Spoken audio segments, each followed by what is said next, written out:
Sa Good Vibes, nahaunang veterinary teaching hospital sa Isla San Negros gininagurahan kaina sa CPSU sa Victoria City.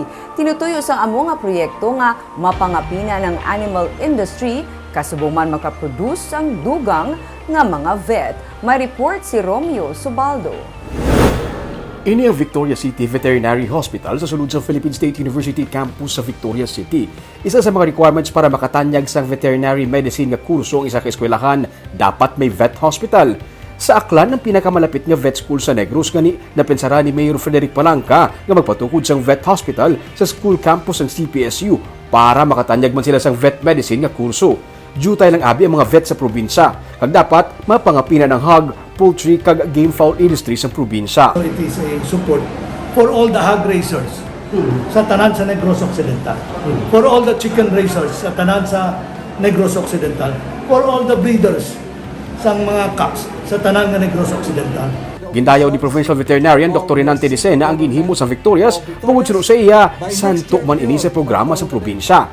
Nagapanguna ang Negros Occidental sa bilog nga Pilipinas kung backyard hog racing ang pagahambalan. Dako man ang industriya sa poultry kag mas nagadako pagid kay ang Negros Occidental ang ASF kag bird flu free. Kilala man ang game fowl industry sa Negros. Gani bintahagid kung makaproduce ang dugang nga mga vet ang probinsya para makabulig sa pag-uswag sang sini nga mga industriya. I hope that the teaching hospital will produce more veterinarians to cater the needs of the Negrense. We have 250,000 dogs and we have only 40 veterinarians. So estimate mo more than I think mga 60,000 dogs per veterinarian ang ratio nimo in Negros Occidental. Para naman sa pamunuan sang CPSU, talaklaro ng ini nga proyekto pero ginatingwaan nga to offer a bitmed, we need 12 full-time bitmed instructors.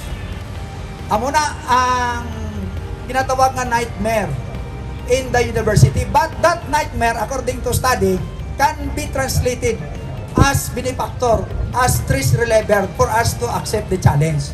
2016 pa sang ginplanuhan ang pagtukod sang ospital nga kabahin sang long-term strategy sang syudad para ma-improve kag ma-sustain ang nagadako man nga industriya sa poultry kag livestock sang syudad.